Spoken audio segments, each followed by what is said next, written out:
Ano na? Galaw-galaw na guys. Bakasyon naman natin sa trabaho. Kaya dapat, relax na naman tayo ngayon. Baliw ka talaga. Paano magiging bakasyon ng 5 days leave without pay? Hindi mo ba nararamdaman na sagad sa bone marrow ang kalungkutan pag walang sweldo? Napaka-OA naman. Bakasyon na rin yun. Kasi pupunta tayo sa probinsya ni Clarissa. Baka may mga chicks dun. Yan, diyan ka magaling. Mukha kang chicks. Nakailang balik ba ang manuscript mo? Hindi nga yan umaabot sa chief editor. Sige lang. Tumawa ka lang, Jomar. Porkit hindi mo alam ang pinagdadaanan ng mga taga-editorial section. Tinatawanan lang kami ng entertainment section. Mga kupal. Uy, nagkakasiyahan yata kayong dalawa dito ah. Nakapagpaalam na ba kayo kay boss? Si Ray pa. Hindi ko nga alam kung bakit nakuha to bilang writer eh. Napakatamad naman ito. Foul na yan ha. Inaaway mo ko? Sino ba naman ang ayaw sa pagkain at pera? Kung mayaman lang ako, nako, nakahilata lang ako maghapon magdamag at hindi maghabol sa mga paimportanteng tao. Tinatawanan mo na naman si Ray, Mr. Horror Writer ha? Yan nga ang masakit eh. Horror writer ako pero hindi ako makakita ng kahit anong nakakatakot sa buhay ko. Ako, nakakita na ako. Tumahimik ka nga. Puro kakalukuhan eh. Naaalibadbaran ako sa'yo. Napakabasura talaga ng bibig mo. Baka kaya hindi ka makakita ng aswang dahil sa daladala mong pamana sa'yo ng nanay mo. Gagi, hindi yun pamana. Sabi ni Mama, palagi daw akong lapitin ng mga kung ano-ano. Kaya pinapabaunan niya ako ng Carmen at bote ng ihi ng kambing daw ang laman. Ihi ng kambing? Sa panghiba naman yan eh. Sinong aswang ang gugustuhin pa lumapit sa'yo? Pero baka nga yung kinukwento mo sa akin kababata mo noon eh, diwata yun. Naalala mo pa ba yung itsura niya? Hindi na nga eh. Pero ang alam ko, siya yung nagsabi kay Mama sa mga kababalaghan na nangyayari sa akin nung bata pa ako na hindi ko na maalala ngayon. Kaya ako binigyan ng mga pangontra ng nanay ko. Baka soulmate mo yun. Sayang naman, di mo na maalala. Paanong maalala? Bigla na lang silang naglaho nun. Ewan ko talaga sa'yo. Bitter. Porket palaging iniiwan. Abat, tapalang ko kay ang bibig mo. Siya nga pala, Clarissa. Saan nga pala yung venue ng birthday ng lola mo? Sus, kulit ng itlog. Sa probinsya nga namin. Ika-60th birthday.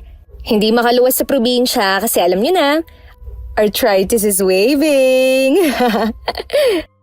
Kaya pala 5 araw sinabi mong i-file naming leave. Sentido ko mon. Hindi naman nasa kabilang barangay lang yung probinsya ni na Clarice. Ayoko nga sanang sumama kasi sayang yung minimum wage ng 5 araw. Sumama ka? Balita ko nasa probinsya raw yung maraming aswang. Malay mo, dun mo na makita yung hinahanap mong totoong aswang. Nako, ilang lugar na yung napuntahan ko kasi may sabi-sabi raw na may nagpaparamdam. May mga aswang sighting pero wala naman pala. Hayaan mo na. Baka hindi naman talaga totoo ang mga aswang-aswang na yan eh. Tsaka, tigilan mo na yung paghahanap mo. Baka di ka na makabalik ng buhay. Grabing seryoso naman yan, Clar. Parang addiction lang din naman yan eh. Ang hirap iwasan lalo na kapag nakasanayan mo na. Ako kasi ilang taon na ako nasa entertainment section. Kaya naghahanap ako ng motivation sa mga sinusulat ko. Pakiramdam ko kasi kapag wala akong pinaguhugutan, sabaw ang kalalabasan ng output ko. Chill, kalma. Naka-aircon nga sa opisina, pero ang init ng ulo nyo. Ang mabuti pa, mag-early out tayo para makapaghanda na tayo bukas. Nang gabi ring yun napagpasya ni na Jomar at Ray na matulog na lamang sa isang bahay. Hindi man aminin ni Jomar, pero silang tatlo talaga ang mabubuting magkaibigan. Kahit madalas silang nagbabangayan ni Clarissa dahil hindi magkatugma ang mga ideolohiya nila.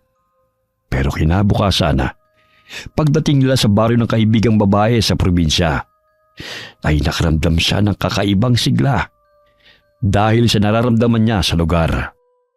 Masyadong tahimik at puro taniman ng mga palay. Wala ring maayos na semento ang mga kalsada at punong-puno ng mga puno ng kawayan ang paligid. Mas lalong kumabog ang dibdib ni Jomar nang makita niya ang bahay ni na Clarissa. Malaki at sinauna ang disenyo. Papagang sahig at malinis ang paligid.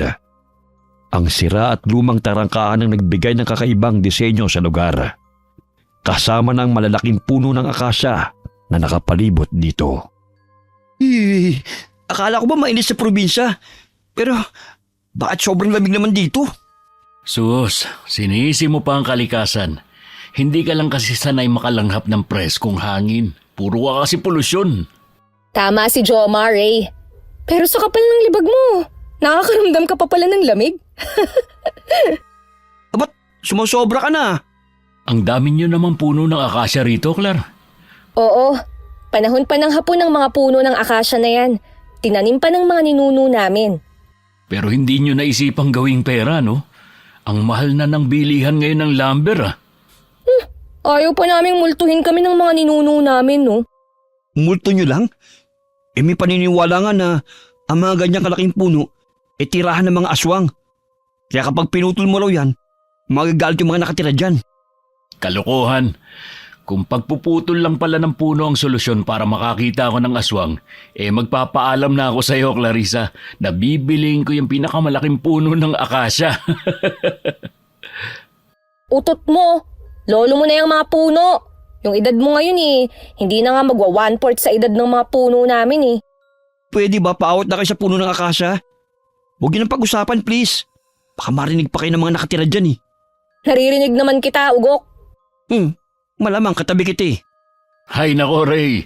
Naririnig ka ni Clarissa kasi siya raw yung nakatira sa puno ng akasya. Maganda ka naman. Pero sigurado akong hindi ka mangangalahati sa ganda ng mga diwatang nakatira dyan. Sino ka para ikumpara ko sa mga pipitsuging diwata na yan? Wala akong alam tungkol sa puno ng akasya na sinasabi mong pugad ng mga mahihinang elemento na yon. Kung ikaw yung nakatira dyan, ibig sabihin nun, aswang ka? At ano kami? Ba't mo kami dinala dito? Para gawing alay? Clarissa, kumalma ka muna. Hindi naman siguro seryoso yung sinasabi ni Ray. Ikaw kasi, yung bunganga mo talaga kahit kailan. Boo! Ututo ko talaga kahit kailan, Ray. Hindi ka na mabiro. Ang ibig ko sabihin, naririnig kita. Kasi dito ako nakatira. Sa bahay na yan. At pagmamayari namin ng mga akasyang nakikita mo. Ano? Napakawalang hiya mo talaga, Clarissa. Hindi ko talaga alam kung kailan ka seryoso at kung kailan ka nagbibiro Sinong nakatira sa akasya at sinong aswang? Nya! Aswang! Aswang! Ikaw ang lalaki ka? Aray ko, ba't namamato ka? May aswang nga, tumakbo na tayo. Sabi ko naman sa inyo na maraming mga elemento nakatira dyan sa puno ng akasya Huy, ate ko yan. Ate naman kasi, ba't ba nakasuot ka na ng facial mask? At kasalanan ko pa ngayon? Para sabihin ko sa'yo, 6:00 na ng gabi at dapat nagpapahinga na tayo. Papansin talaga. Pinayagan kang pumunta sa syudad ng ilang taon. Hindi para maging ganyan ang ugali mo sa nakatatandang kapatid mo, Clarissa. Sorry po, Ate Selena. Wow! Tama ba yung narinig ko, Jomar? Ang mapagmataas na si Clarissa, humihingi ng tawad? Tumahimik ka kung ayaw mong paputukin ko yung labi mo. Kahit kailan talaga napakamanhid mo, Ray. Ako nga po pala si Jomar, Miss Selena. Ito naman ang kaibigan kong matabil ang dila, si Ray. Mga katrabaho po kami ni Clarissa. O sige, tuloy kayo. Mukhang nakalimutan kasi ni Clarissa na bawal na ang palakad-lakad sa labas paglampas ng 6:00 ng gabi. Uy, akala ko kung ano na yung nasa gilid ng pinto. Ito ang puon na pinaniniwala ang nagbibigay ng kakaibang swerte sa nagmamay-ari nito. Pasensya ka na kung nagulat ka. Wow! Ang daming estatwa ng mga anghel? Mga anghel ba yan? Oo, mga anghel yan. Koleksyon ng tiyahin namin sa abroad na matagal lang namayapa. Pero bakit nakatakpi yung palad sa mukha nila? Shy angel pa yung tawag dyan? Ay, naku Ray. Sinabi ko na sa yung masayang manood ng mga documentaries eh. Ang tawag sa mga statwa na yan ay Weeping Angel. Weeping Angel? Umiiyak ng mga anghel? Bakit naman nakabalandra sila na parang mga gwardya sa pasilyo? Inilagay namin sila sa may pasilyo kasi dapat nasa labas sila. Kaso, sa init ng panahon, bumibitak kaya naisipan na lang naming ipasok. Pero, nasa may bandang pinto pa rin. Jomar ang panghalan mo, di ba? Hindi ko akalain na alam mong tungkol sa Weeping Angel. Ay, hindi naman gaano, miss. Napukaw lang kasi niya yung atensyon ko nung nanonood ako ng palabas na Blink.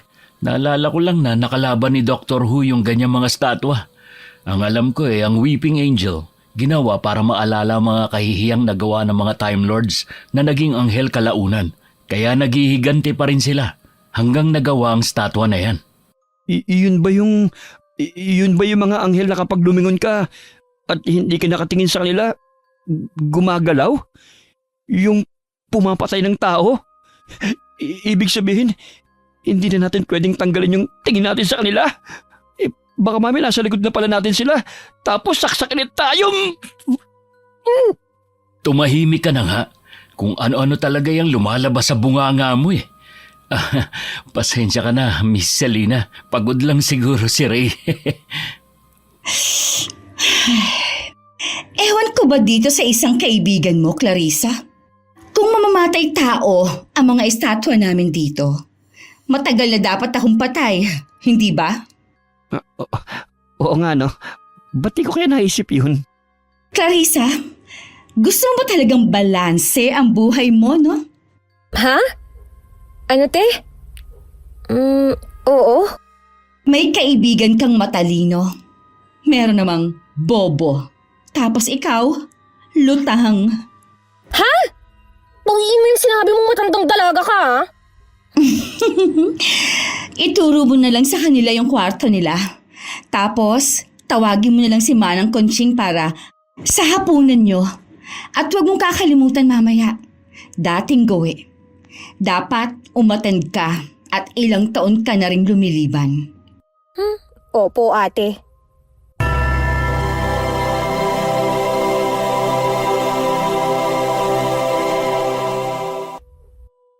Grabe. Ang ganda-ganda ng kapatid mo, Clarissa, pero ang bigat ng presensya niya. Para mapapao ko lang kung anong sabihin niya sa'yo eh. Paanong hindi bibigat ang presensya? Kung ano-ano yung sinasabi mo. Naiinsulto mo na yung pamilya niya. Malay ko ba? Isara mo na lang yung bibig mo, Ray. Kung wala namang lalabas na mabuti dyan. Oh, sakto. Andito na si Manang Conching. Manang, pakiayos na nga ho yung higaan ng mga bisita ko sa taas. Ako na lang ang bahala sa pagkain namin. Ay, hindi na muna siguro ako kakain. May ikaw, Jomar. Hindi na muna siguro. Napagod ako sa biyahe natin eh. Ganun ba? O halika kayo mga iho. Sa taas ang kwarto ninyo at puno ang mga kwarto sa baba ng mga gamit sa bahay. Pasensya na kayo kung ito lang ang kwartong maipapahiram namin, ha? Ayos na po ito. Mukhang madami po kaming bodyguard dito Oo. Dati kasing kamarero ang pamilya ni na Ma'am Selena. Huminto lang noong matanda na ang donyang lola nila, kaya naimbak na ang mga santo dito sa kwartong ito. Pero alaga pa rin naman sila. Ganun ho ba? Mukhang maalam ho kayo sa pamilya ni na Clarissa. Matanong ko lang po, ilang taon na ho kayong nagtatrabaho rito? Hindi pa ako pinapanganak, nandito na ako. Kasi dito na rin tumanda at namatay ang mga kaanak ko. Maiwan ko na muna kayo at mag-aayos pa ako para mamaya. Salamat ho, Manang Conching. Joms, para namang minamarini tayo sa mga santo na ito. Tapos paglabas natin dito, mga banal na tayo. Tumahimik ka nga dyan. Magbihis ka na lang para makatulog na tayo. Uy, talagang ipipikit mo na lang yung mga mata mo rito? Hindi nga yata ako makakatulog nito eh. Kasi parang may nakatingin sa akin. Kinikilabutan ako. Ay magrereklamo ka kay Clarissa? Nakakahiya no? Kaysa naman patulugin ka sa tabi ng mga Weeping Angel. Mas pipiliin ko na lang dito matulog sa tabi ng mga rebulto. Oo na. Dami mo nang sinasabi. Daig mo pa yung nanay ko eh. Nanay mo siguro si Aling Telma. Sino yun? Ewan ko sa'yo. Natulog si Jomar katabi ang kaibigang si Ray sa isang silid. Pero hindi pa man tumatagal ang pagkakaidlip niya, ay may kakaibang lamig ang gumagapang sa paa niya. At pakiramdam niya, ilang pares na mga matang nakatitig sa kanya. Sinubukan niyang sipain ang paa ng kaibigan niya para tignan kung gising pa ito. Pero malakas na hik lamang ang narinig niya. Wala nang nagawa si Jomar kundi ang balutin ang buong katawan niya ng kumot. Pero maya-maya pa ay naramdaman niyang hindi siya makahinga. Sa inis niya ay binalibag niya ang kumot palis sa katawan at biglang bumangon. Pero halos layasan na sa ng kaluluwa niya sa gulat nang maaninag niya ang isang figurang tahimik na nakatayo sa may pintuan ng silid. Anong kailangan mo? Wala akong may bibigay sa'yo. Nakiki-birthday lang ako rito. Wala akong pera. Hindi rin masarap ang karne ko. Tulong! Tulungan niyo ako! May aswang! Aswang? Nasaan ang aswang? Nasaan yung sinelas ko? Paluin natin yung aswang! Mga ugok! Kalalakan yung tao pero nagsisisigaw kayo na parang mga babae. Clarissa, anong ginagawa mo rito sa kwarto namin sa gitna ng gabi? Diyos ko, muntik na akong atakihin sa puso sa ginawa mo. Ang epic ng mga mukha nyo, promise. Sayang, hindi ko dala yung cellphone ko. Wala tuloy yung remembrance. Tsaka, anong gagawin mo sa tsinelas na yan, ha? Papaluin mo sa puwet yung aswang, Ray? Anong kaguluhan ang nangyayari dito, Clarissa? Sa layo ng mga kapitbahay natin, aabot pa sa kanila yung sigawan nyo? Pasensya na ho kayo, Miss Selena ha. Pero hindi yata aswang ang mapapalo ko ngayon eh. Halika nga ritong bruha ka. Dapat pinapalo ka sa puwet sa kakulitan mo eh. Ate! Sasaktan ako ni Ray, oh! Loko ka, ah. Jomar! Tulungan mo ako! Huwag kang tumuha nga lang dyan! Pasensya ka na, Miss Selena. Napasigaw ako kasi nagulat ako kay Clarissa. Natahimik lang nakamasid sa amin habang nakatayo sa may pintuan ng kwarto. Kaya ayoko rin umuwi si Clarissa. Parang mabilis akong tumatanda kapag kasama ko siya. Napakaisip bata kahit kailan. Clarissa, itigil niyo na yan. Ilang minuto na lang at kailangan na natin pumunta sa kwarto ng dasalan. Opo, ate. Halina kayo, mga kupal. Pumasok lang talaga ako sa kwarto nyo para gisingin kayo at sasamba tayo. Sasamba? Saan? May iba pa palang dapat gawin bago yung birthday ng lola nyo? Di ibig sabihin nito, mapupuyat pa rin tayo? Ay, kala ko pa naman makakapagpahinga tayo ngayon nasa probinsya na tayo. Halika na. Patay ako kay ate kapag nahuli tayo. Aray, antay ka ko. Ba't ka ba namimingot? Mas mabuti nang ikaw ang mapingot ko kesa ako ang mapingot ni ate. Teka, hindi mo pa ako sinasagot. Araw-araw ba tayong sasamba hanggang sa kaarawan ng lola mo? Hindi lang hanggang sa kaarawan ni Lola. Araw-araw talaga kaming sumasamba. Kaya nga tumakas ako papuntang Maynila eh. Ay, nandito na tayo. Huwag kayong maingay ha. Baka mapagalitan din kayo ni ate. Manang Conching, pakisindihan nga ho ang mga kandila. Shh! Clarissa, Opo, ate. pakitanggal na ho ang takip ng puon, Manang Conching. Diyos ko po, ano yan? Shh! Tahimik! Tahimik na napasinghap si Jomar nang makita niyang sinasabing poon ng nakatatandang kapatid ng kaibigan nila. Katulad dito sa mga rebulto na nakita nila sa pasilyo sa salas ng bahay. Pero ang kaibahan lamang ay wala itong pakpak na parang sa anghel. Nakapangmadre ang suit ito. Nakayuko. Nakangisi at matatalas ang paningin na binibigay sa kanila. Wala itong pintura. Maliban sa mata nitong mapupula na parang mata ng mabangis na hayop. Nagsimulang gapangan ng kilabot si Jomar nang magsimulang magbigkas ng dasal si Selena. at napansin niyang katabing si Ray ay sumusunod sa mga kilos ng dalawang babae na para bang wala ito sa sarili. Hanggang sa sumapit ang 3:00 ng madaling araw, pati siya'y nakakaramdam na ng pagkahilo. Ray! Ray! Lumabas na tayo. Hindi ko na kaya dito. Parang maya-maya pa may himatay na ako. Oh, Ray! Huwag mong sabihing natutulog kang walang yaka. Nag-sleepwalk ka ba? Ay, Diyos ko naman, Ray. Gising! Sobrang bigat ng nararamdaman ko. Parang babagsak na ako anytime. Jomar, ayos ka lang ba? Namumuti ka na oh. Ha? Ay, tapos na ba? Pwede na ba kaming lumabas ng kwarto? Para kasing hindi ako makahinga eh. Hindi ko alam kung anong nangyayari sa akin. Oo, tapos na. Pero kailangang maunang lumabas si ate bago tayo. Para saan ba yung dasal na yun? Bakit umaabot ng 3 oras ang tagal? Tsaka kakaiba naman ang poon nyo. Nakayuko. Hindi mo dapat sinasagot ang ganyang tanong, Clarissa. Dapat, una pa lang, sinabihan mo na ang mga kaibigan mo sa pamamaraan ng pamilya natin para hindi sila nagugulat ng ganito. Lumabas at magpahinga na kayo. Manang, pakikandado ang kwarto pagkatapos mo maglinis. Halina kayo. Doon na lang ako sa kwarto niyo magpapaliwanag. Hindi ako natatakot ha. Hindi ko lang maipaliwanag ang mga nakikita ko. Alam mo namang nakasanayan na natin sa trabaho natin sa media na kahit maliliit na bagay, kailangang halongkatin natin para sa katotohanan. Pasensya ka na. Parang nagalit pa yata ang ate mo. Pero si Ray, parang kakaiba yung kinikilos ni Ray.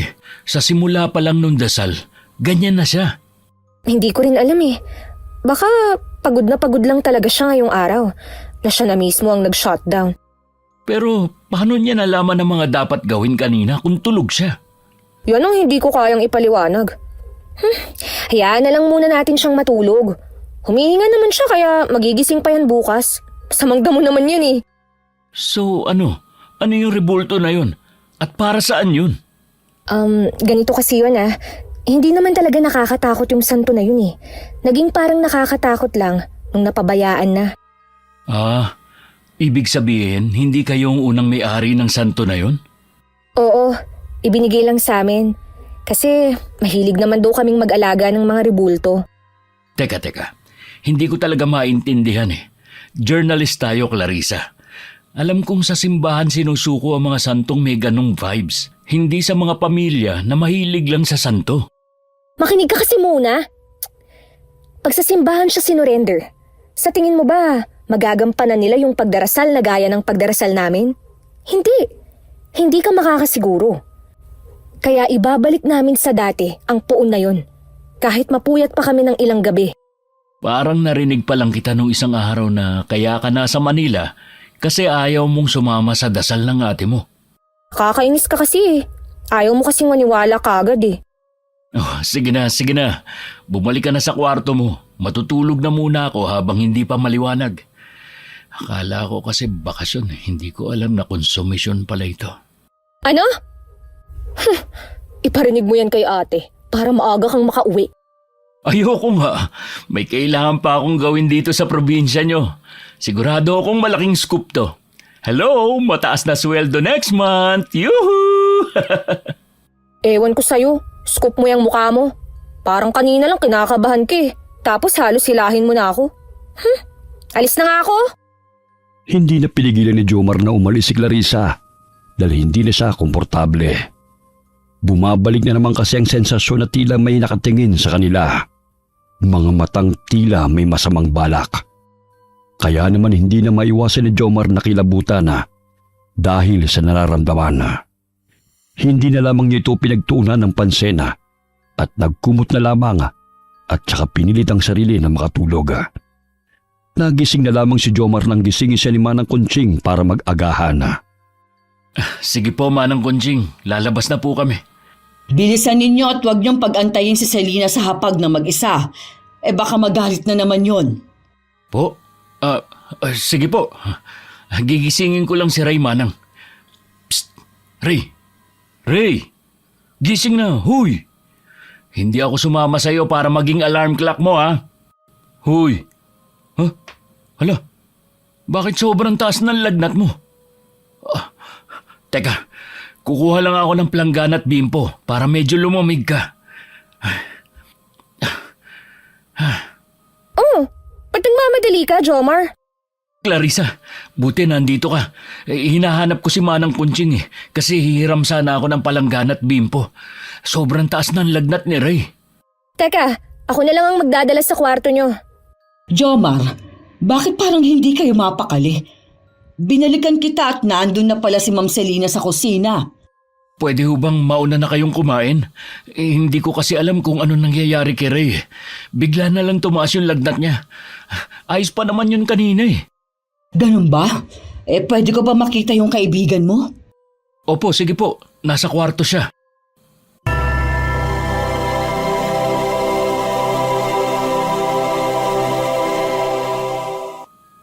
Anong ibig niyong sabihin, Manang? Yung katulad sa mga paniniwala sa probinsya na mag-ingat kung ayaw makagalaw ng hindi katulad natin? Totoo pala yun? Oo. Bakit? Hindi ka ba naniniwala doon? Pasensya na ho. Pinanganak at lumaki ako sa Manila, kaya medyo hindi ako naniniwala sa mga pamahiin sa probinsya. Maniwala ka sa akin, Jomar. Hindi gagaling ang kaibigan mo sa simpleng gamot lang. Anong gagawin ko, Manang? Paano gagaling si Ray? Ang gawin mo, umuwi na kayo habang maaga pa.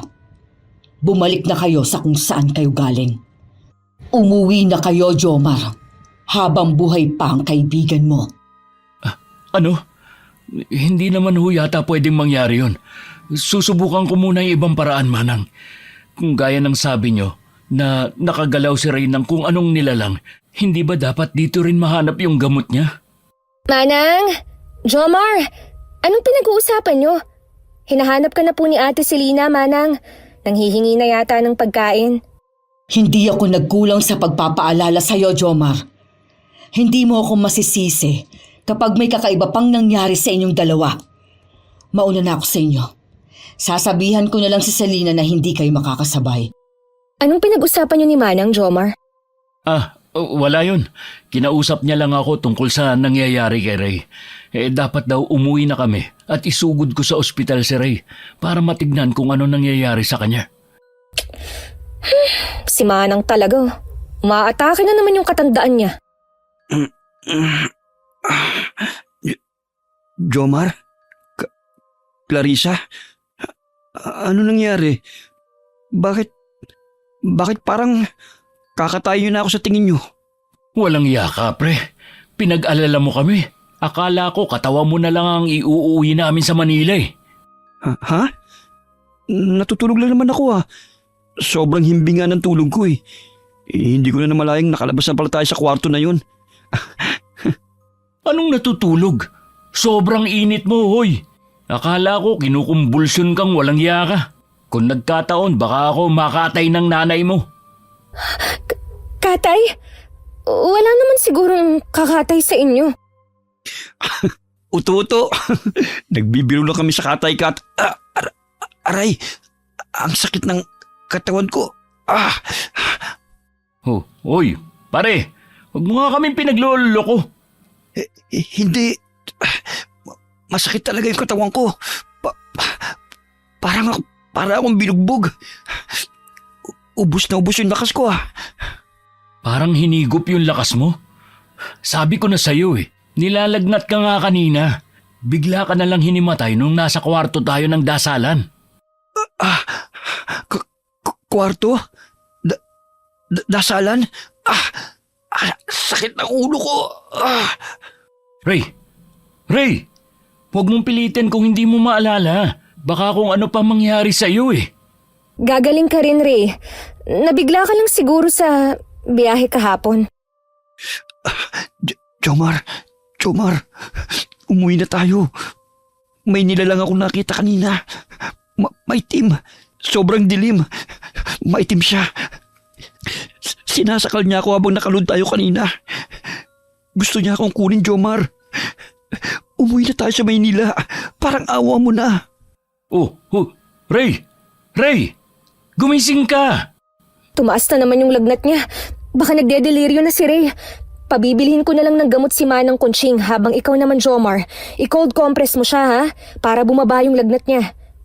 Maiwan ko muna kayo. Hindi na alam ni Jomar ang nangyayari. Nabubuhay ang dugo niyang mag-imbestiga sa nangyayari dahil isa siyang mamamahayaga. Pero nakasalalay naman ang buhay ni Rhea kung hindi siya makikinig sa payo sa kanya ni Manang Conching. Nang humupa saglit ang lagnat ni Rhea, ay napili na munang magkape ni Jomar sa may balkonahe ng bahay para malinawan ang isip niya. Pero hindi pa nga siya nakakatatlong higop sa kanyang kape ay nakaramdam na siya ng malamig sa kanyang tabi. Agad na kumabog ng malakas ang dibdib ni Jomar sa kaba at nang unti-unti niyang nilingon ang katabi ay bumungad sa kanya ang isang malaporselanang balat na nakakapit din sa barandilya ng balkonahe. Anong kailangan mo? Hindi ako masarap. Wala akong kwenta kaya wala kang mapapala sa akin. Si Ray na lang yung kunin mo. Paano mo nalaman na kukunin kita? Lumapit pa lang naman ako sa'yo Basta, lasang kape ako kaya hindi mo ako makakain. Kape na yung dugo ko eh. Jomar, ayos ka lang ba? Sa ganda kong to, ha? Magagawa ko bang makapanakit ng ibang tao? Ikaw pala yan, Miss Selena. Akala ko kung ano na eh. Pasensya ka na. Madami lang akong iniisip. Halata nga. Humihigop ka pa sa tasa mo. Pero hindi naman nakakaabot yung kape sa labi mo. Pero parang sarap na sarap ka pa. Bakit ka nga pala nandito? Maghahapon na. Akala ko magbo-beauty rest ka na. Kanina pa talaga kita hinahanap. May gusto kasi sana akong itanong sa'yo. Ha? Ano naman yun? Parang kinakabahan naman ako dyan. Kakakape mo yan, Jomar. Hindi nga. Itatanong ko lang sana kung single ka. Single? Ano naman po yan tanong nyo, Miss Selena? Single na single po ako. Fresh from birth. Never been touched but kissed. Mapagbiro nga talaga kayo magkaibigan. Nagtataka lang kasi ako ngayon. Kayong dalawa lang kasi ni Ray yung hindi nagpapahiwatig sa akin. Kahit magdadalawang araw na kayong nandito sa bahay. Nanood na yata ang trabaho hanggang sa buto ko. Kaya hindi ko na maisip yung pagnanobya. Kung ako na lang kaya, ayaw mo ba sa magandang nobya? Ang pait. Maglalagay muna ako ng asukal ha. Oh, Jomar! Ba't para kang ini-LBM dyan? Ay, ano ba yung ate mo, Clarissa? Napaka-random naman. Ha? Si Ate Selena? Bakit? Anong nangyari? Baka maging mag-inlo tayo ha. Sabihan mo yung ate mo na huwag akong masyadong akitin. Baka mamaya hindi ko na siya pakawalan. Walang iya ka.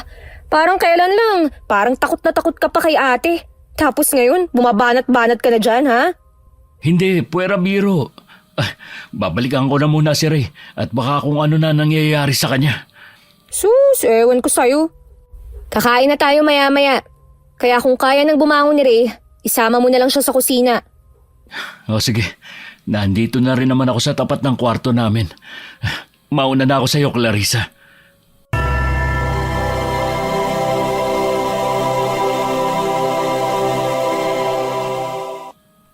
Jomar, mabuti naman na nandito ka na. Maayos na ang lagay ni Ray. Dinakdakan ko na ang bunbunan niya ng suka at binulungan ko na rin siya para hindi na siya paglaruan ng kung ano sa bahay nito. Dinakdakan? Ano ho yun, Manang? Proseso yon na pangtanggal ng mga usog o kung ano-ano pang gawa ng mga hindi tulad natin. Gusto mo bang maging manggagamot kaya ka nagtatanong? Kayo naman ho, Manang. Alam niyo namang manunulat ako. Siyempre, kahit maliliit na bagay, importante sa akin. Basta may makuha akong impormasyon. Nga pala, buti at nabanggit mo yung tungkol sa maliliit na bagay. Mukhang alam ko na ang gumalaw sa kaibigan mo, kaya dapat ka rin mag-ingat. Ano ba yan, Manang? Lalaki ako pero sa totoo lang, kinikilabutan ako sa tuwing nagbibigay ka ng babala sa amin eh. Sa tuwing lalabas ka at pakiramdam mo ay may nakasunod sa'yo at wala ka namang makita sa iyong likuran, ang gawin mo lang, yumuko ka. Po? Yumuko ako? Oo, yumuko ka at silipin mo ang nilalang sa ilalim sa pagitan ng iyong hita. Wala naman sigurong mangyayaring ganun, Manang. O siya, paparoon na ako at maghahanda pa ako ng hapunan ng dalawang amo ko. Nahulog sa matinding pag-iisip si Jomar habang nakatitig sa walang malay niyang kaibigan. Matagal na siyang nakakaramdam ng mga kakaibang nangyayari sa bahay na tinutuluyan nila. Pero pasimple lamang niyang binabaliwala ang lahat sapagkat hindi pa naman siya nakakakita ng mga aswang o mga supernatural na mga bagay. Nakaramdam ng uhaw si Jomar kaya nagpasa siyang lumabas ng kwarto. Pero habang naglalakad sa pasilyo ay hindi niya maiwasang makaramdam ng tila may nakasunod sa kanya. Lumingon-lingon siya sa paligid pero mga ribulto lamang ang nakikita niya. Hindi rin niya maiwasang pangilabutan sa likod ng kanyang leeg. Kaya naalala niya ang bilin sa kanya ni Manang Conching at dahan-dahang yumuko. Halos matumba si Jomar sa kanyang nakita at ramdam niyang tila lumabas ang kanyang puso sa kaba. Hindi naman siguro totoo yung nakita ko, di ba? Wala namang tao kapag nakatayo ako. Hindi totoo yun. Kailangan ko makausap si Manang Conching. Kailangan ko siya makita agad. Boo! Ay, Diyos ko! Huwag niyo po muna akong kukunin. Gusto ko pa makauwi sa Manila. Anong nangyayari sa'yo? Parang nakakita ng hindi maganda. Ano ba, Clarissa? Palagi ka nalang sumusulpot ng pabigla-bigla. Mamamatay ako sa sakit ng puso dahil sa'yo eh. Ano ba kasing nangyari sa'yo? Nakakatawa yung reaksyon mo eh. Parang takot na takot ka. Eh sino bang hindi matatakot? Eh walang ilaw yung pasilyo nyo. Ang dilim-dilim. Uy, kalma ka lang. Kaya nga ako pumunta rito kasi sasamahan ko na lang kayo papunta sa kusina. Hindi pa ba nagigising si Ray? Ay, hindi pa nga eh. Kapag nagpatuloy pa to, kailangan na naming umuwi sa Manila sa lalong madaling panahon. Baka napapano na yan at ako pa ang sisihin ng pamilya niya. Sus, ano ka ba? Ayos lang yan si Ray. Napagod lang yan sa biyahe natin. Halika na nga. Kanina ka pa hinahanap ni ate. Oh, kanina ko pa kayo hinihintay. Halina kayo. Maupo na kayo sa hapag na makapagsimula na tayong kumain. Pwede bang sa kwarto na lang kami kumain ni Ray? Makikiusap na lang ako kay Manang Conching na magdala ng pagkain doon. Iniiwasan mo ba ako dahil sa sinabi ko sa'yo kanina, Jomar? Hindi naman sa ganun. Hindi lang talaga ako mapakali na hindi ko nakikita si Ray. Nag-aalala ako sa kanya eh. Siyempre, responsibilidad ko rin siya. Oh, siya. Kung yun talaga ang gusto mo. Manang, pakitulungan nga si Jomar dalihin yung pagkain niya sa kwarto nila. Ha? Teka sandali. Ano bang pinag-usapan niyo kanina? Hindi ko maintindihan eh. Ipaliwanag niyo naman sa akin. Saka na. Halika na po, Manang Conching.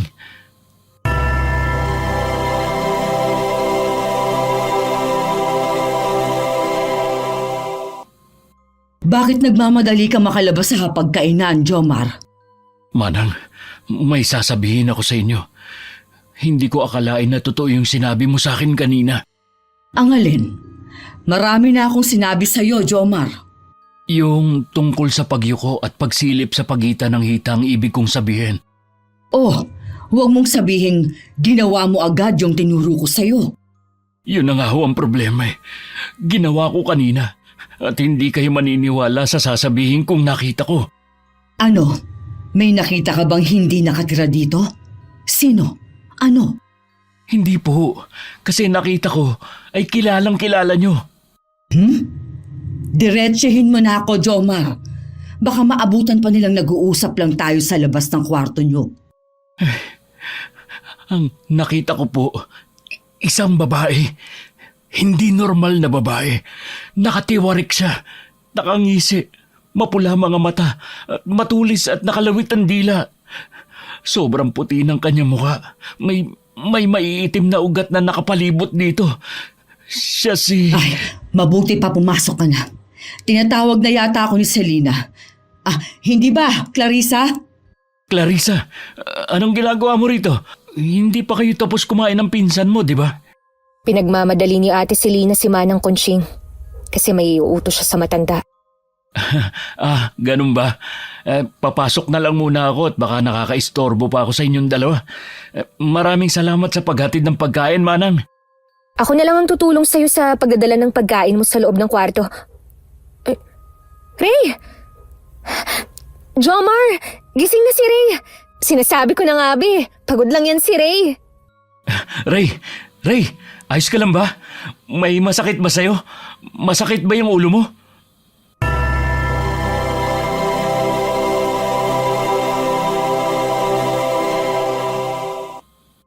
Jomar, nakatitig lang sa kawalan si Ray. Mas mabuti nang nagising si Ray ngayon. Uuwi na lang siguro kami bukas sa Manila, Clarissa. Baka hindi na kami makadalo sa kaarawan ng lola mo. Ano? Hindi pwede yan. Ang ibig ko sabihin, baka kailangan niyo munang magdasal ngayong gabi? Magdasal? Hindi ba pwedeng umabsent na muna kami? Alam mo namang hindi mabuti ang kalagayan ni Ray, di ba? Hindi pwede. Ang ibig ko sabihin, baka dapat mas mapalapit pa kayo sa Diyos? Pag-iisipan ko. Makikisuyo na lang ako kay Manang Conching na puntahan ako kapag oras na ng pagsamba. Hindi na alam ni Jomar kung saan pa siya kumukuha ng tapang na harapin ang lahat ng pagsubok na ito. Lalo na ang pagdalo sa oras ng pagsamba, kung saan nagsimulang magbago si Ray. Pilit din niyang inaalala ang dasal na binabanggit ng dalawa nung nakaraang gabi. Pero tila nagka-amnesia na siya at wala siyang maalala ng mga oras na yon. Dahil sa malakas na pakiramdama, kumuha si Jomar ng bulak sa dala niyang mga gamit at nilagay ito sa kanyang bulsa. Dilat na dilat siyang naghintay hanggang sumabit ang 12:00 ng gabi at kumatok na sa pinto si Manang Conching. Habang naglalakad sila at pareho nilang inaalalayan si Ray, ay may kakaibang pakiramdam na naman siyang nararamdaman.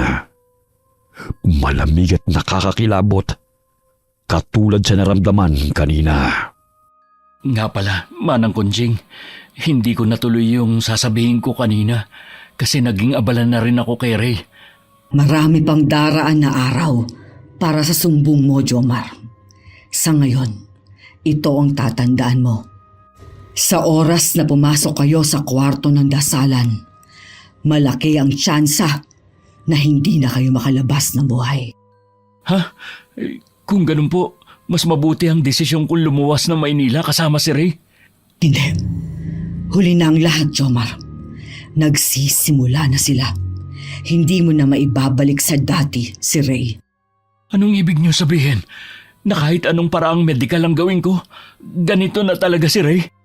Oo, pero may isang paraan ang pwede mong gawin. Ano ho yun? Yon ay alamin ang sikreto na itinatago ng pamilyang ito.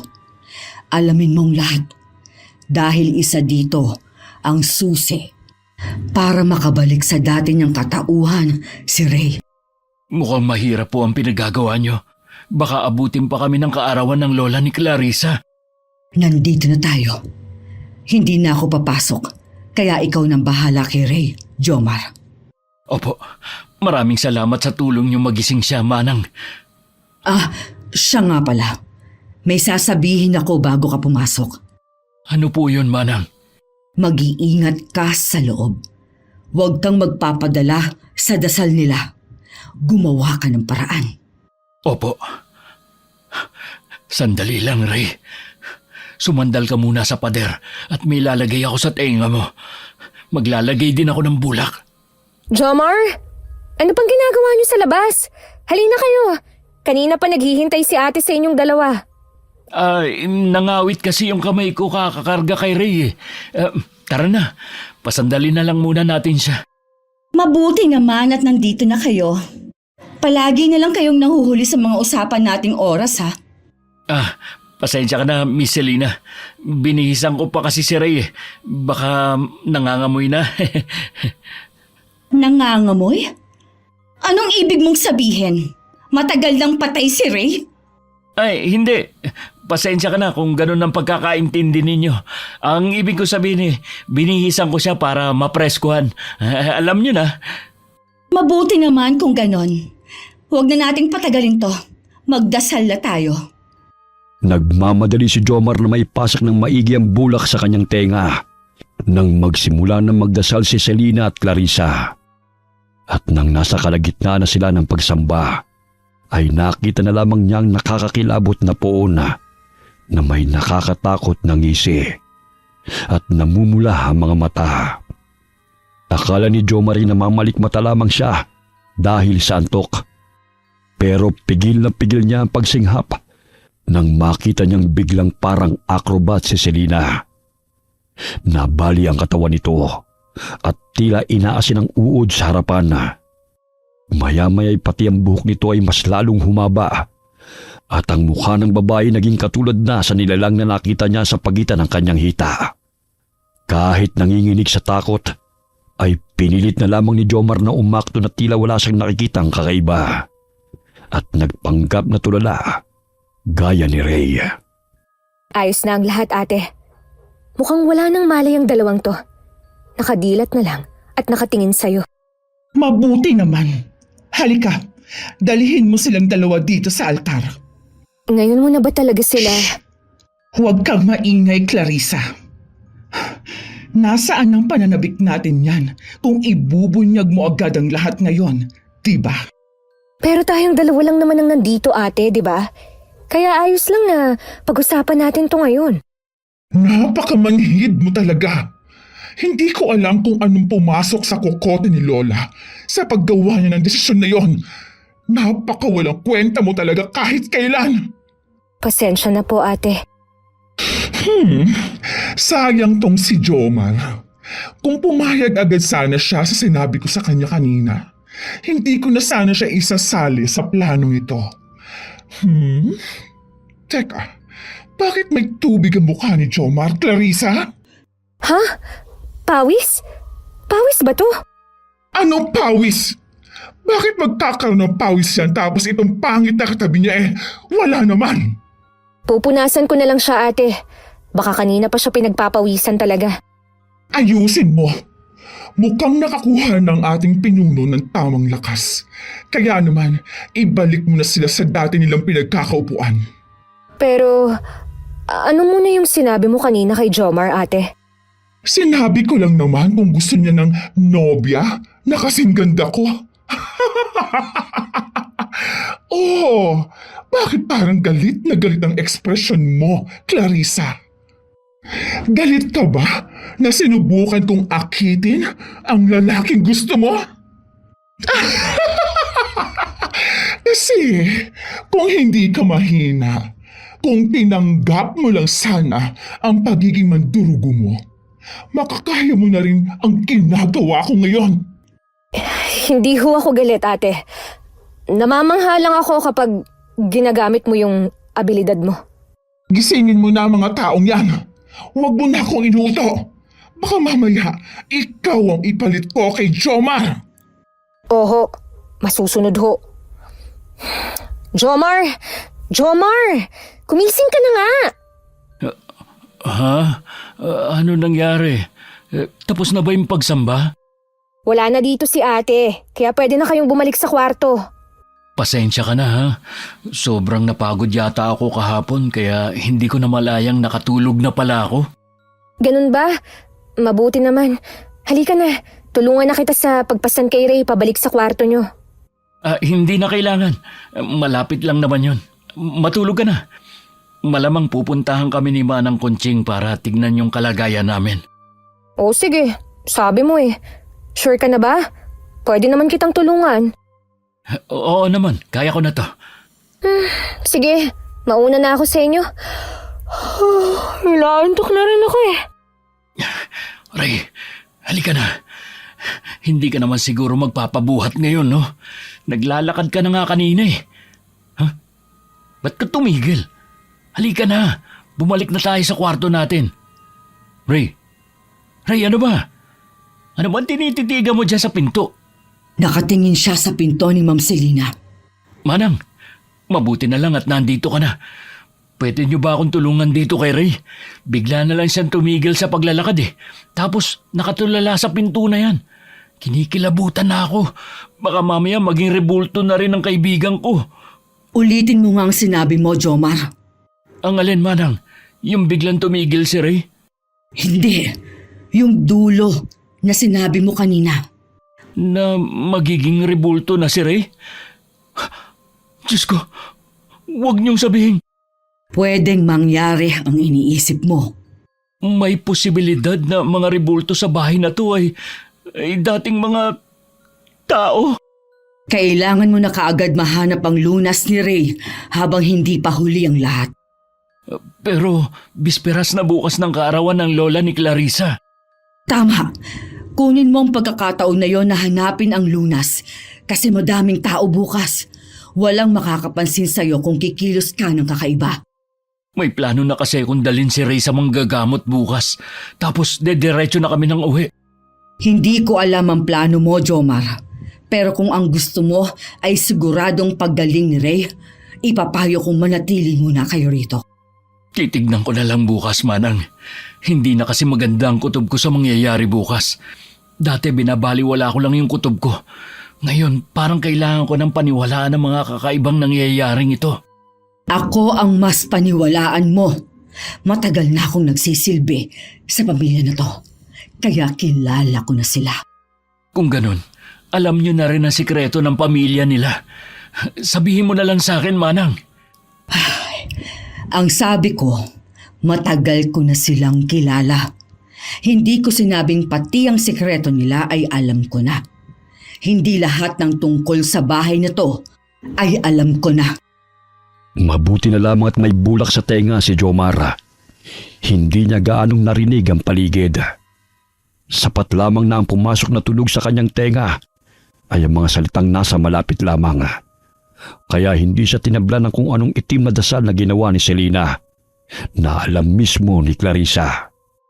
Nahulog siya sa malalim na pag-iisip at ang postura ng babae kanina ay bumalik sa isip ng lalaki na labis na ikinatakot ni Jomar. Dito niya napagdesisyonan na bukas din ay aalis na sila. Pero ibang naging plano ng tadhana. Ngayong hapon, ang bisperas ng kaarawan ng lola nila Clarissa at Selina. Kaya wala nang lalabas pagpatak ng 5:00 ng hapon, ha? Manang Kunching, kakain na lang ako para hindi ako magmukhang bastos alang-alang na rin kay Clarissa. Pero pagkatapos, aalis na kami ni Ray. Hindi na ako magtatagal sa lugar na ito at wala na akong balak pang alamin ang sikreto ng pamilya ni Clarissa. Hindi naman sa pinipigilan kita, pero buo na ba talaga ang desisyon mo? Delikado nang lumabas pagpatak ng 5:00. Hindi naman po yata kami kasali dyan kasi aalis na kami. Ikaw ang bahala. Nagkamalay na ba si Ray? Hindi pa po. Kaya baka sa probinsya ko na po muna kami pansamantala at maghahanap ako ng manggagamot doon. Ang saya-saya ko. Kaarawan na ni Lola. Nandito pa ang mga kaibigan ko. Tutulungan niyo akong maghanda, ha? Maghanda saan? Siyempre, saan pa? Eh di sa birthday ni Lola. May sasabihin nga pala ko, Clarissa. Ha? Mamaya na yan. Hindi naman siguro importante yan, diba? Kailangan ko na rin magpalit ng damit eh. Kasi 4:30 na. Maghanda na rin kayo ni Rhea. Kita-kits na lang sa kusina. Manang, wala ho ba talagang ibang bisita kundi kami lang ni Ray? Napakabait ko talaga no? Kasi payag pa rin ako sa gusto ni Clarissa kahit alam kong ibang nilalang ang ate niya. Baka ako pa nga maging handa nila eh. Pero ako pa tong nakukonsensyang umalis. Pambihira naman talagang buhay ito. Wala nang ibang bisita. Kaya sigurado akong magagalit si Clarissa kung magpapaalam kang aalis ka na ngayon. Hindi naman ngayon na agad, Manang. Kakain muna kami tapos aalis na. Oh, siya. Wala naman akong magagawa kasi nasa labas naman na yung mga bagahe niyo ni Ray. Pasensya na po. Gusto niyo hubang sumamang tumakas, Manang? Nakakakonsensya naman po kung iiwan namin kayo rito. Salamat. Pero dito na yata ako mamamatay. Kinakabahan man. Mahigpit ang hawak ni Jomar sa kamay ni Rhea para mahila niya kaagad ito kung sakaling magkatotoo ang masamang kutob niya, habang tahimik silang kumakain sa mesa. Maraming handa kahit 4 lamang silang nagsasalo-salo. May mga kakaibang putahe na noon lamang niya nakita. Ngunit hindi na siya nag-usisa pa at baka luto lamang ito sa probinsya ni na Clarissa. Napansin niyang wala nang lamang tubig ang pitsela, kaya nagboluntaryo siyang kumuha ng maiinom sa kusina. Pagpasok pa lamang niya roon ay nakaramdam na siya ng tila malamig na hangin at kurot sa kanyang tiyana dahil sa biglaang matinding kaba. Nakita niya ang isang malaking itim na kaldero at hindi niya alam kung anong pumasok sa isip niya nang buksan niya ito. Malakas na napasinghap si Jomar at halos masuka siya sa nakita. Pero pilit niyang pinakalma ang sarili para hindi siya mahalata at matiwasay silang makalis sa demonyong lugar na yon ni Rhea. Ray, bakit nakangiti ka dyan? Nakakausap ka na ba? Bigla na lang umiti ang kaibigan mo nang lagyan ko ng karne yung plato niya. Ngumiti? Hindi naman ngingiti si Ray dahil sa binigay mo sa kanya eh. Kasi hindi siya mahilig sa karne. Ganun ba? Pero nakita ko namang sinubo at nilunok niya yung karneng binigay ko Ha? Nilunok? Ayos ka lang ba, Jomar? Masama ba ang pakiramdam mo? Pwede ba akong pumunta sa banyo? Isasama ko si Ray at sisipilyuhan ko. Baka kasi magalit siya sa akin at pinakain ko ng karne. Vegetarian pala si Ray? Pero, nung unang araw, kahit ano naman yung kinakain niya. People change. Banyo muna kami. Oo nga, Jomar. Bakit ka magbabanyo? Ray, nakakapagsalita ka na? Walang hiya ka? Pinag-alala mo ako? Ha? Ayos lang naman ako Anong ayos? Ngayon ka lang nagsalita ulit. Ewan ko sa'yo. Nababaliw ko na yata, Jomar eh.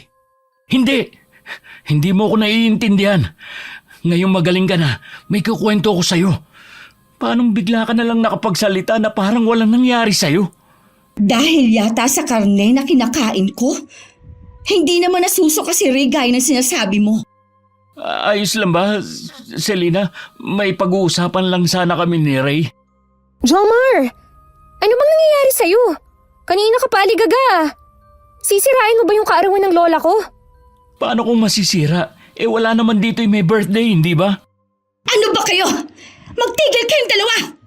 Nag-aaway kayo sa harap ng hapagkainan! Magdasal na tayo, Clarissa!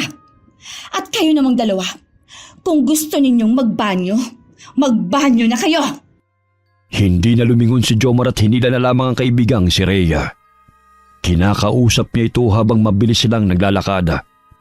Pero hindi na naman ito sumasagot. Nang tignan ito ni Jomar, nakita niyang wala na namang buhay ang mata ng lalaki at nakatitig na naman sa kawalan. Hindi niya na alam kung anong gagawin. Parang inaalis na siya ng katinuan dahil sa nararamdamang takot. Gaya ng nakasanayan niya, mas inuna niyang makatakas sila kaysa mag-isip pa ng kung ano-ano. Pero bago sila lumabas, nilibot niya muna ang buong bahay para hanapin si Manang Conching para isama itong tumakas. Pero ni anino nito ay hindi niya makita. At yun na yata ang pinakamaling desisyon na nagawa niya nang makita niyang nakahalukip-kip na si Selena na nakangisi at nakasandal sa pader ng pasilyo ng bahay. Selena, anong ginagawa mo rito? Ikaw ang dapat na tanungin kung ano ang ginagawa mo. Bakit hila-hila mo sa kung saan ang kaibigan mo? Hindi naman to ang daan papunta sa banyo. Hindi ba? Hindi ko kasi kabisado ang pasikot-sikot ng bahay na to eh. Banyo ba talaga ang hinahanap mo? O may iba ka pang planong puntahan? Ha? Wala naman. Nako. Hindi ko naman hahayaang mawala ang masarap na handa ni Lola. Handa? Uy, wala. Hindi ako nagsasyaron, Selena. Wala akong kinukuhang ulam. Hindi naman luto na ulam yung sinasabi ko. Clarissa, alam mo na ang gagawin.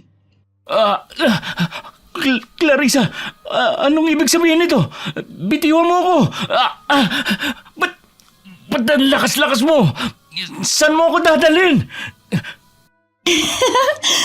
Alam ko na ang plano mong umalis, Jomar. Akala mo ba wala akong tenga at mata sa bahay na to? At napakadamot mo naman kung dadalhin mo rin ang walang kwenta mong kaibigan. Anong gagawin nyo? Anong ginawa nyo kay Manang Kunching? Jomar. Nag-aalala ka pa sa matandang nagbenta sa inyo ng kaibigan mo? Ay, ayos lang yan. Hindi mo naman na mararamdaman ang galit namin. Kasi, hindi ka naman naaabutan ng bukas. Ano? Clarissa, ikaw rin? Walang hiya kang babae ka. Anong gagawin mo sa amin ni Ray? Eh ano pa? Kinaibigan ko kayo para gawing alay sa araw na ipapasa na sa akin ng lola ko ang mutya ng mga aswang. Aswang, totoo kayo? Oo! Totoo kami! Malas mo lang. Hindi mo na kami magiging pulutan sa dyaryong pinagsusulatan mo. Tama na yan, Clarissa. Itali mo na sila sa altar. Naghihintay na ang lola sa kwarto ng dasalan. Ang lola? Mabuti naman at naisipan niya ng tigilan ng laro na inumpisahan niya.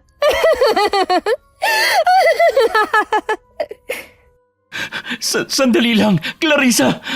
Pag-usapan muna natin to. Bakit mo ako tinatali? Ray, gumising ka. Gising ka na kanina. Kawawang Jomar. Binigyan ka na nga ng babala ni Manang Kunching. Pero hindi ka pa rin naniwala. Sinasabi na rin sa'yo ng matandang yon ang paraan para gumaling ang kaibigan mo. Pero wala kang ginawa. Hindi naman siguro tama na tawagin na Manang ang lola natin, ate. Ano? Lola niyo si Manang Kunching? Hindi ka ba nagtataka na wala kaming pinapakilalang lola kahit nakaarawan niya? Hindi. Akala ko lang na nasa malayong lugar pa ang lola niyo, kaya wala pa siya rito. Anong ibig sabihin nito? Kawawa ka naman. Masyado ka ng in denial, Jomar. Yan ang problema mo. Hindi ka masyadong nagtitiwala sa sarili mo. Kaya ito ang nagtulak sa'yo sa ganitong sitwasyon. Bakit ako? Bakit kami pa ni Ray, Clarissa? Marami din naman tayong katrabaho ah. Kaya bakit kaming dalawa pa napili mong biktimahin? Nakakadiri kayong mga lalaki. Mabibilang na lang sa kamay ang matitino. Kapag nakakakita kayo ng magagandang babae, para kayong mga asong ulol na may malalaswang imahinasyon. Pero naiiba kayo sa lahat. Ha? Anong akala mo sa amin ni Ray? Mga santo? Hindi kami perpektong lalaki. May mga pangangailangan din kami. Kaya hindi ka nakakasiguro kung naiiba kami sa kanila. Kaya pakawalan mo na kami. Hindi mo pa rin yata alam ang kinalalagyan mo, Jomar. Kami ang pamilya ng mga aswang na kung tawagin ay mandurgo. May kakaiba kaming kakayahan na makakilatis ng aming biktima. Kaya wag mong kukwestiyonin ang pamimili ni Clarissa sa inyo. Pero papasahan pa lang siya ng mutya niyo, hindi ba? Ibig sabihin, normal na tao pa rin siya. Ba't mo ako sinampal? Minamaliit mo ba ang dugong mandurugo ko? Kahit wala pa sa akin ang lahat ng kakayahan ni na Ate Selena at Lola Conching, matalas pa rin ang pang-amoy ko. Hindi ko akalain na totoo nga mga aswang. Kaya pala hindi ako makakita ng mga kung ano-anong element. Kasi may kasama pala ako sa trabaho na nagtataboy ng kapwa niya aswang.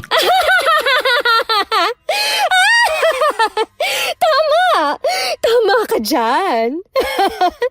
Kaya ngayon, maging masunurin kang alay at tulungan mo na lang ako sa pagiging lubos kong mandurugo.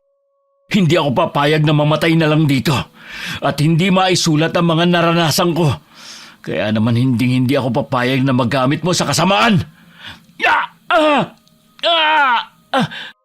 Clarissa, anong ginagawa mo sa pagkain ko? Alam mo bang hindi na masarap ang karne kapag nalalamog? Lola! Mabuti naman at tumigil ka na sa pagpapanggap mong katulong. Hindi ko rin talaga kayang makita kang nag-aalaga ng ibang tao eh. Lalo na kapag mas mababang uri sa atin. Masaya ako at nasulit ko ang kaarawan ko. Kaya naman, konting panahon na lang ang hihintayin natin para maipasa sa iyo ang mutya at mabuhay ang ating puon. Siguraduhin ninyong hindi makakatakas ang dalawang yan, Selena. Masusunod po, Lola. Mga baliw! Mga baliw kayong lahat! Pakawalan niyo kami rito! Ibalik niyo si Ray sa dati! Malabo yung hinihingi mo. Mas lalo na ang makabalik si Ray sa dati. Isa sa inyo ang kailangang mayanggaw at maitali sa buhay ni Clarissa. At si Ray ang pinakamadaling mabiktima. Anong maitali? Hindi ako papayag! Gagawin ni Clarissa na personal na pagkukunan ng enerhiya si Ray. Kaya malabo ang hinihiling mo. At ikaw naman, magiging alay ang dugo mo sa pagkabuhay ng puon. Ang sariwang dugo ng birhen lalaki. Yan ang kailangan namin. Hindi! Hindi! Pakawalan mo kami! Selena! Bumalik ka rito! Pakawalan mo kami!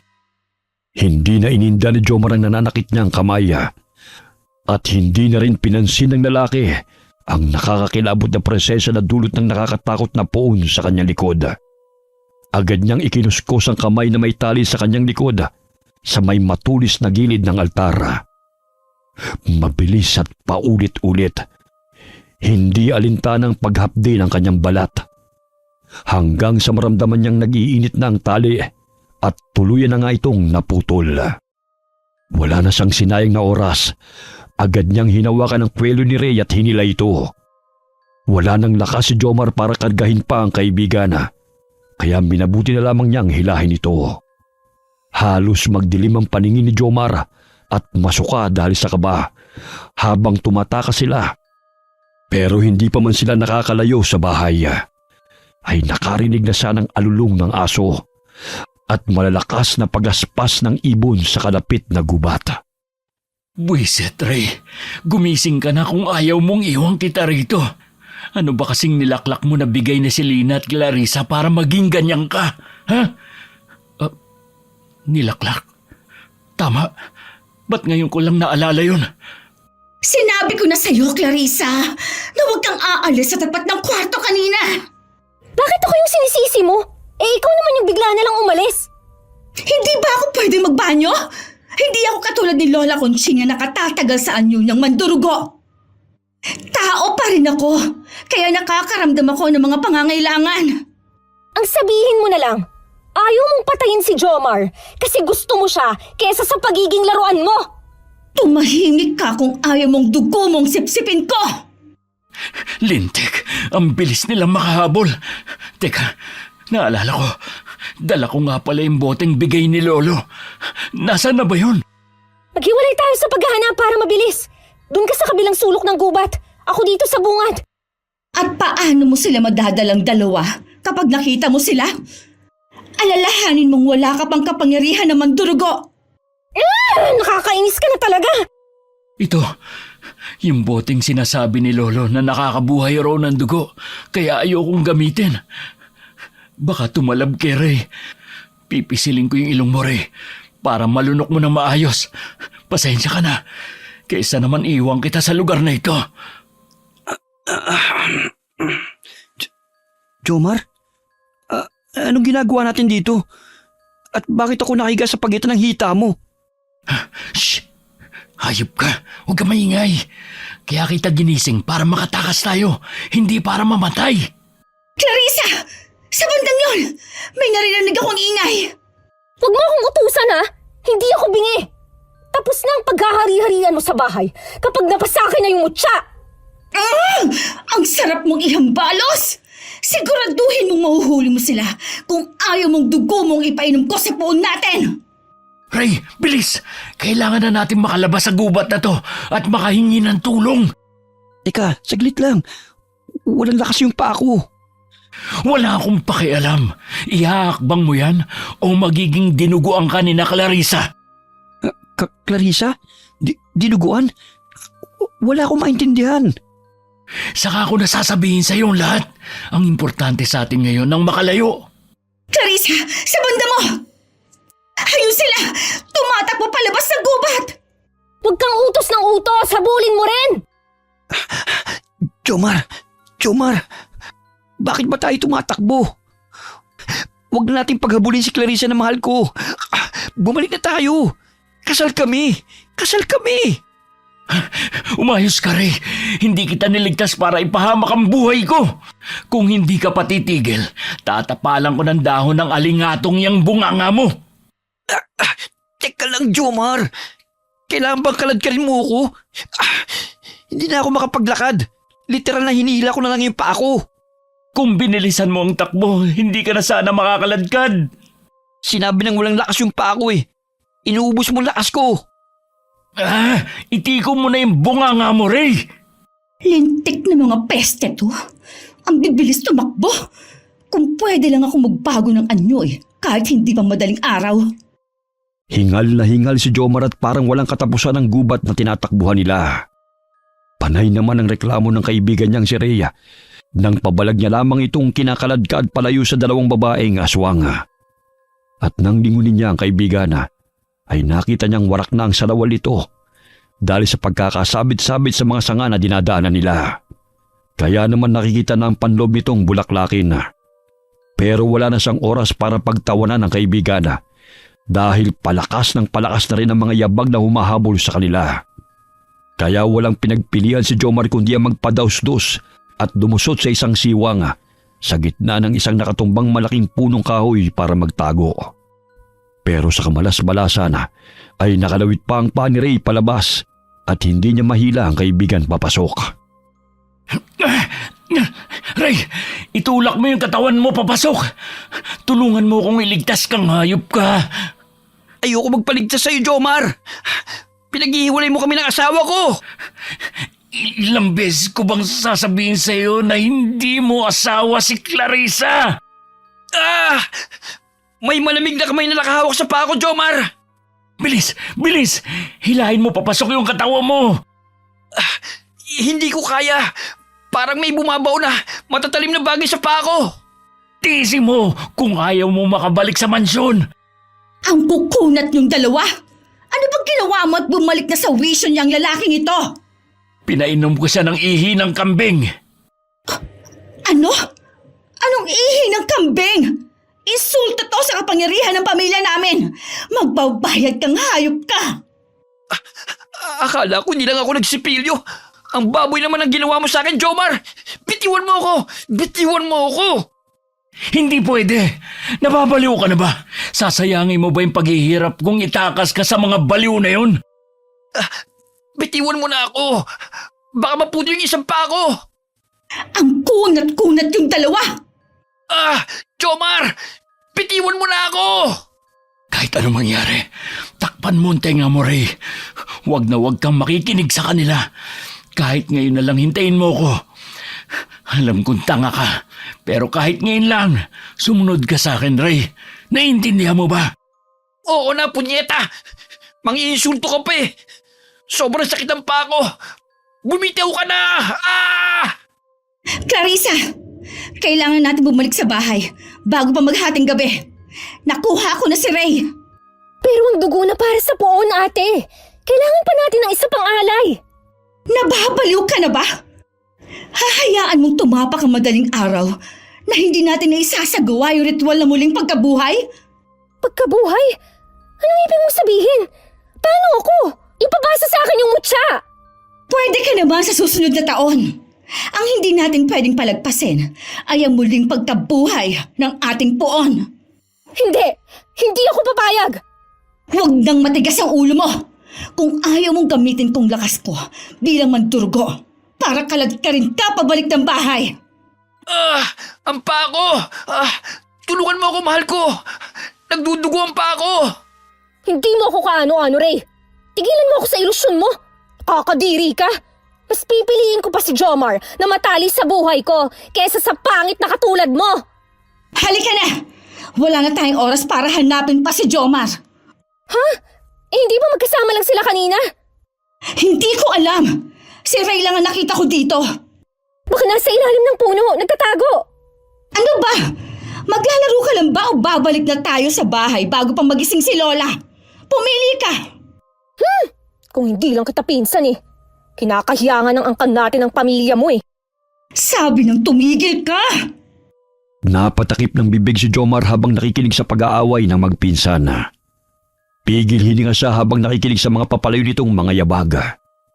Nang wala na siyang marinig ng mga kaluskos, agad na siyang gumapang palabas at naghanap ng paraan para muling mailigtas si Rhea sa kamay ng pamilyang aswang.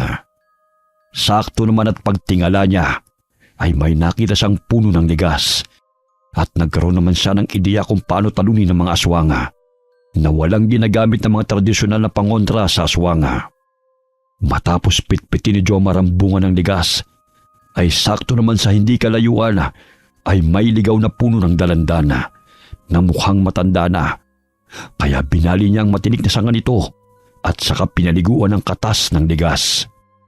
Kahit kabadot kumikirot ang mga sugat sa katawan, maingat na muling bumalik si Jomar sa bahay ng mga aswanga para iligtas ang kanyang kaibigan. Anong nakatakas sa mga bihag? Paano nangyari yon? Hindi matutuwa ang puon natin kapag hindi natin siya nabuhay ngayon. Mga walang kwenta! Kaya kayo pinatapon ng kanya-kanya niyong pamilya sa pamamahay ko dahil wala kayong idinulot na mabuti. Pero, Lola, nahuli naman po namin yung isa. Anong magagawa ng isang alay? Kailangan ko ng dalawa! Dalawa! Marunong ba kayo magbilang? Mga bobo! 10 taon ang hinintay ko para sa araw na to. Alam niyo ba ang mangyayari kapag wala akong mapagsalinan? Mamamatay tayo at mamamatay ka, Clarissa, kapag wala kang pagkukunan ng dugo sa oras ng pagsasali ng mutya. Mga bobo! Lumayas kayo sa harapan ko! Hahanapin po namin ng isang alay, Lola. Bilisan nyo! 2 oras na lang at maghahating gabi na!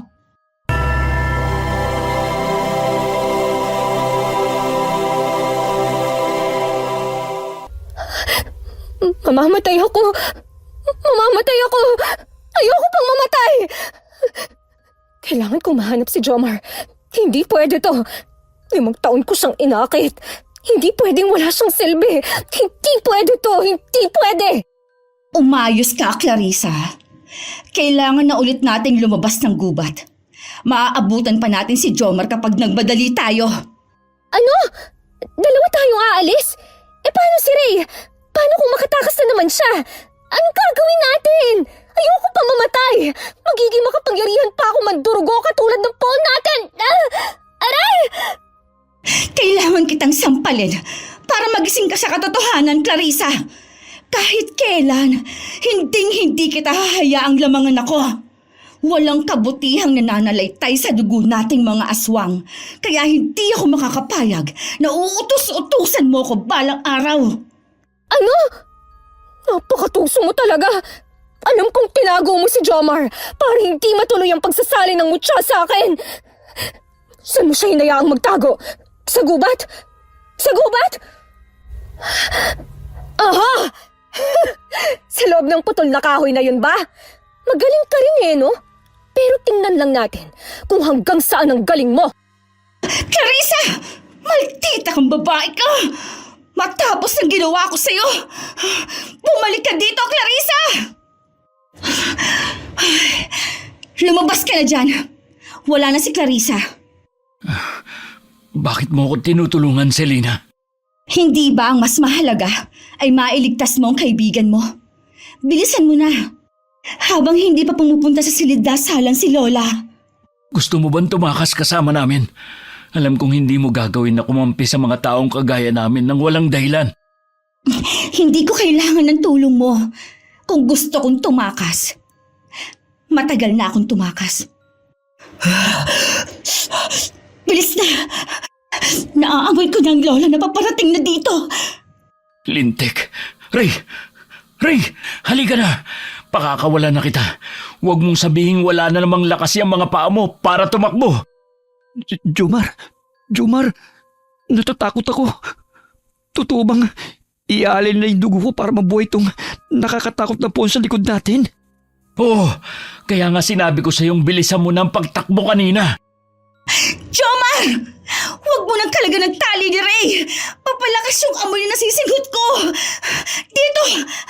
Bilis! Magmadali kayo! Sundan niyo ako! Aha! Sinasabi ko na nga ba Buti na lang at nakinig ako kay Lola. Clarissa! Akala ko nasa gubat ka! Sinabihan ako ni Lola na bantayan kita dahil wala siyang tiwala sa mga ikinikilos mo. Tama nga siya. Kampi ka pa rin talaga sa mga tao. Kaya pinatay ni Lola ang nanay at tatay mo. Tumigil ka, Clarissa! Hindi mo ko kaya kapag nagpalitan niyo ako ngayon. Kawawa ka naman. Gusto mo pang mamuhay na parang tao, hindi ba? Paano ka magiging tao kung hindi ka na makakabalik sa anyong tao mo kapag nagpalit ka sa pagiging mandurugo mo ngayong pulang buwan? Ha? Katulad ni Mama at Papa, kaya kong isakripisyo ang buhay ko para sa mga taong mahalaga sa amin. Baliw, baliw, baliw, baliw ka! Pilit mo pa rin inaalala yung kababata mo na wala namang maalala tungkol sa'yo. Wala na kwenta si Jomar. Kaya bakit mo pa siya nililigtas? Sinabi ko na sa'yo, huwag mong hahawakan ng mga taong importante sa akin. Magbabayad ka! Napanganga na lamang si Jomar nang makita niyang biglang pumuti ang buong katawan ni Selena. Mas lalong humaba ang buhok at kukong maitim. Ang mga mata nito'y pumula at may mga maliliit na ugat na lumitaw sa mukha nito.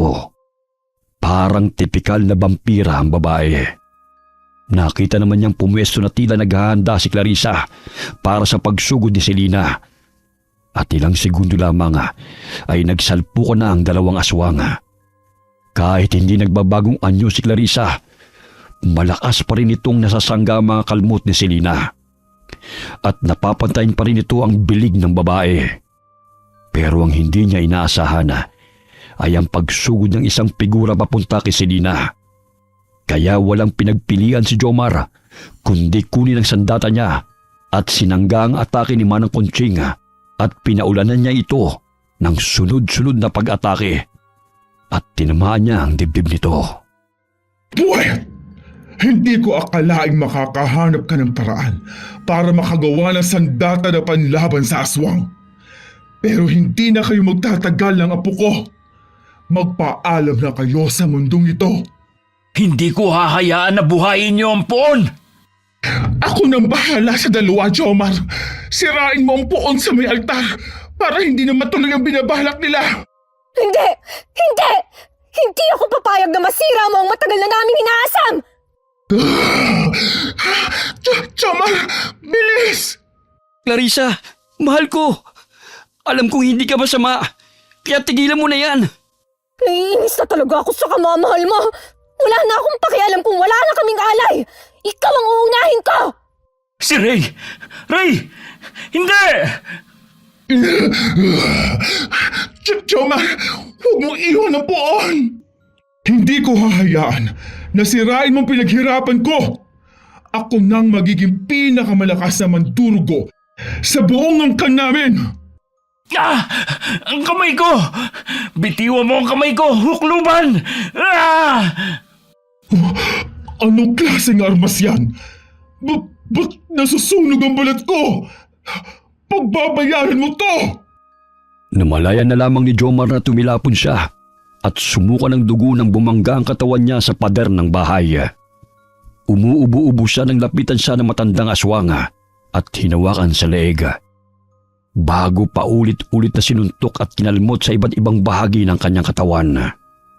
Nang pakiramdam niya ay mawawala na siya ng ulirat, nagawa pa niyang ibalibag ang aswanga at gumulong siya sa paanan ni Selina na mahigpit na hinahawakan si Clarissa. Napansin naman niya ang pulang pakete na gawa sa tela na nahulog sa kanya nang tumilapon siya sa lupa. At laking pasasalamat niya, nasuot pala niya ang Carmen na palaging ipinapasuot sa kanya ng nanay niya. Pero malayo siya kay Jomar at hindi niya maigapang ang lasog-lasog niyang katawan. Nang mawawala na siya ng pag-asa, nakita niyang tinakbo ito ni Ray at sinipa palapit sa kanya. At ang kaibigan naman niya ang pinagdiskitehan ng matanda. Ray! Jomar, ikaw nang bahala sa lahat, pre. Ginawa ko ng parte ko. Kahit na maliit na tulong lang to. Jomar! Si Ray! Huwag kang magkakamaling lunukin ang laman ng karne na yan, kundi papatayin ko tong kaibigan mo. Huwag mo na akong alalahanin, Jomar. Hindi natin pwedeng hayaan magpagala-gala ang mga aswang na ito. Gawin mo ang dapat mo gawin, Jomar. Tuparin mo na ang pangako mo. Panalayain mo ako. Pero, Selina... Jomar, ngayon na! Sa pagsigaw na yun ni Selina, agad na binuksan ni Jomar ang pakete at nakita na lamang niyang nasusunog na ang kamay ni Selina habang hawak ang sanga ng dalanda na may katas ng anagas at nakabaon sa dibdib ng matandang babae. Pero ang mas ikinagalit ni Jomar ay nang makita niyang nakabaon din ang mahahabang kuko ng matandang mandurugo sa dibdib ni Selina at tumutulo ang dugo sa bibig nito na may nangihinang ngiti. Nandilim na ang buong paningin niya at ramdam niya na ang lakas na galing sa mutsa sa gitna ng karneng habilin ng kanyang ina. Dinig niya ang sigaw ni Clarissa nang hawakan niya si Manang Conching at malakas din niyang ibinaon ang kamao niya sa dibdib nito gaya sa pagpatay nito kay Selina. Lola! Lola! Hindi ka pa pwedeng mamatay! Isasalin mo pa sa akin yung mutya ng mga aswang! Itong itim na bato ba ang tinutukoy mo? Pwes, tingnan mo kung paano ko wakasan ang angka ng mga mandurugo. Hindi pwede! Bakit mo binasag ang mutya? Hindi maaari ito! Hindi pwede mabasag ang mutya! Ang mutya! Ang mutya! Bitiwan! O sige, sabi mo eh.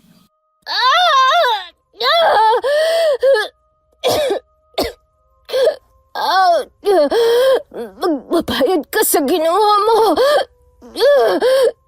Dahil hindi ako mamamatay tao na katulad niyo, Clarissa, hindi kita papatayin. Tutiwan mo ang buhok ko! Huwag mo akong kalat ka rin! Papakawalan naman kita eh. Pero hindi ako sigurado kung mabubuhay ka pa kapag nasugatan ka ng tinik ng dalandan at laso ng anagas. Wag! Maawa ka sa akin, Jomar! Hindi ba... May pinagsamahan pa rin naman tayo. Hindi mo yun gagawin sa akin, diba? Para sa buhay na kinuha niyong maglola. Para kay Selina. Magbabayad kang walang yaka! Babalikan kita! Babalikan kita at ang angkan mo naman ang uubusin ka! Sige lang, Clarissa. Tumakbo ka lang. Tignan natin kung hanggang saan na lang ay tatagal mo. Jomar, ayos ka lang ba? Nagdurugo na yung sugat mo. Ayos lang ako. Hindi pa dito nagtatapos ang paghihirap natin. Ha? Anong ibig mong sabihin? Halika, tulungan mo akong tanggalin ang tela ng puon na ito. Naalala ko na yung sinabi sa akin ni Selena nung mga bata pa kami. Ano? Magkababata kayo ni Selena? Paano mo nakalimutan ang importanteng bagay na yun?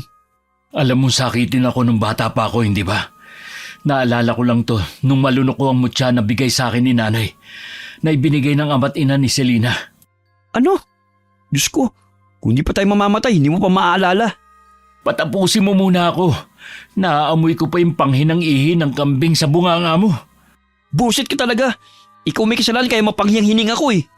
Magkababata kami ni Selena at pinangako ko sa kanyang babawiin ko ang labi ng kanyang lola na tinago ng tiyahin ng kanyang ama. Para makalaya sila sa pangalan ng pagiging aswang, kailangang sunugin ang katawan nito. Isa naman natin hahanapin yung katawang yun, Aber. Ang poon na yan. Ano? Bangkay talaga ang nasa ilalim ng tela na yan? Oo, ang kinikilalang poon ng mga aswang dahil ito ang pinakamakapangyarihang mandurugo noon. Binuhat ni Jomar ang labi ni Selena na hindi pa nagiging abo, katulad ng isang normal na aswanga, at itinabi niya ito sa altara kung saan nakahiga ang naagnas na katawan ng lola nito. Gamit ang posporo na nasa gilid at gamit ang telang ibinalot sa katawan ng bangkaya, sinilaban ito ni Jomar at saka sila lumabas ng bahay ni Rhea. At mula sa malayo ay tinatalo nilang tinutupok ng malaking apoy ang kahoy na bahay ng pamilyang aswanga hanggang sa magliwanag ang buong paligid at ang natira na lamang ay ang ribulto ng mga anghel at mga santo. Lumipas ang panahon at naging isang alaala na lang ang lahat. Hanggang isang araw ay nabasa na lang niya ang balita sa isa nilang kolum na pumanaw na ang katrabaho nilang si Clarissa na natagpuan ng bangkay sa bukana ng gubat. Okay, sana po nagustuhan niyo ang aming kwento ngayon. Shout out po tayo kay Irma Umali from Italy na isa po sa mga solid inkong natin. Salamat po sa inyo, ma'am. Shout out kay Elaine at Ate Rose. Happy birthday in advance from Atesco family. Hi kay Mami Giselle. Hi kay Pisyang Molina. Hi kay Loida Sadicon from Marinduque. Hi kay Rosette Ersando. Hi kay Sara Baruel from Talisay, Cebu City. Hi kay Pendi Hayoyoy from Dubai. Shout out kina Aris, Roy, George, Roland, Jeff, Kenneth, Cardo, and Christian. Kamusta po kayong lahat dyan? Shout out kina Bella and Yani Regio. Salamat po sa inyo. Hi kay Nida Agulto. Shout out sa Hatulan family. Shout out sa Encolar family at Abuyo family at kay Elizabeth Abuyo. Kamusta po kayong lahat dyan? Hi kay Hani Austria from Tokyo, Japan. Hi kay Benny Ocampo from Tagaytay. Shout out sa Ugal family, lalo na kay Catherine Ugal from South Cotabato. Hi Positive Floor Dasig from Quezon City. Hi Zenaida Harbert from San Antonio, Texas, USA. Hi kay Cristina Santelices. Hi kay Josefina Coracha. Hi Periwinkle Rose from Valenzuela. Hi kay Arlene Torquisa.